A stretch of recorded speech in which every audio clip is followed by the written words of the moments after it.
Greetings, I'm Dr. Nancy Brock, and this is one of a series of practice tip presentations regarding small animal anesthesia. The topic of today's brief presentation is what to do about apnea at induction.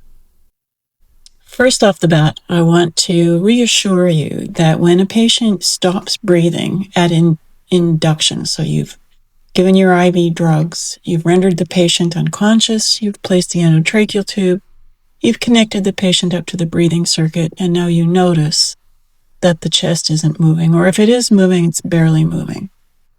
You haven't made a mistake. You haven't done anything wrong. There's no other drug protocol that you should have used instead. This event is actually extremely common, predictably so. Something that is so common, I just don't even worry about it. I just look for it, acknowledge it, and step in to do things to fix the situation, which we'll talk about in a moment. The good news, too, is that apnea and induction is temporary. So within a few minutes, the patient, if it has read the anesthesia textbook, will start breathing on its own. And we'll talk about the rare situation where the patient doesn't start breathing on its own, but that is, in fact, not very common.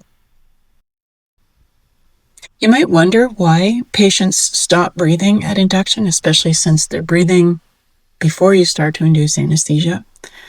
There are multiple reasons why. I alluded to one, which is, the patient hasn't read the textbook and doesn't know that you've chosen a drug protocol that's supposed to prevent apnea. I don't think a protocol like that exists.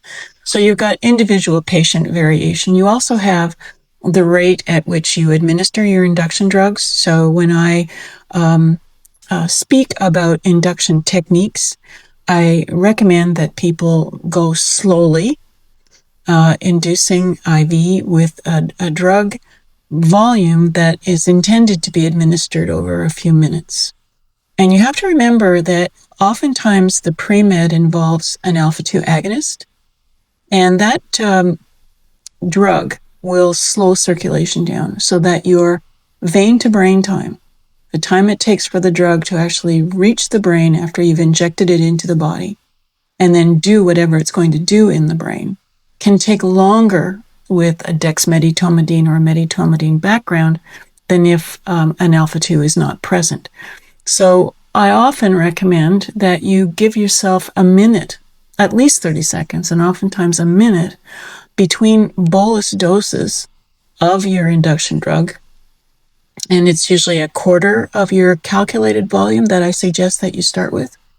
And then watch to see what happens. And then continue quarter doses, wait, assess how the patient is doing.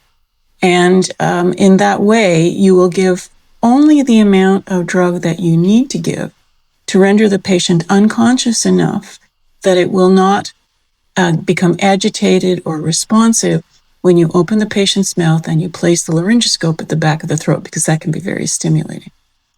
The rate at which you induce is going to be part of the issue, but even if you go slowly, the way I've just described, you still will have patients that stop breathing. I've noticed, and this is not very scientific, but I've noticed that patients given Propofol have a tendency to stop breathing completely. Patients that are given Alfaxalone-based protocols tend to, their breathing may be depressed initially, but they don't go completely apneic. Now, again, this is not scientific. It's just an observation. And I don't want you coming away from this anesthesia practice tip thinking that if you simply substitute Alfaxalone for Propofol in all your inductions, that apnea will disappear, because it's not that simple. Just get yourself set so that you just expect apnea every time you induce anesthesia, and there'll be no problem. One step that does increase the likelihood of apnea is choosing an opioid at pre-med, and I do advocate opioids at pre-med, because to omit them is really not worth considering. Opioids are excellent pre-medication drugs. But let's say that you that choose to use methadone or hydromorphone as your pre-med instead of butorphanol, which in healthy patients is usually what I'm advocating, you may find, you can use your own caseload to observe this, you may find that apnea is a little bit more common with a methadone or a hydromorphone pre-med background than without.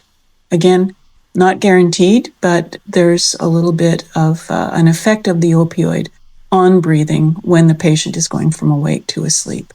And then as I mentioned earlier, patients sometimes haven't read the textbook. There'll be individual patient variation where they just don't know that they're supposed to breathe on their own. And again, you haven't made a mistake.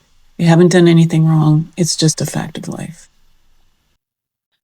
I hope you found this video helpful. Please hit the like button and subscribe to our channel.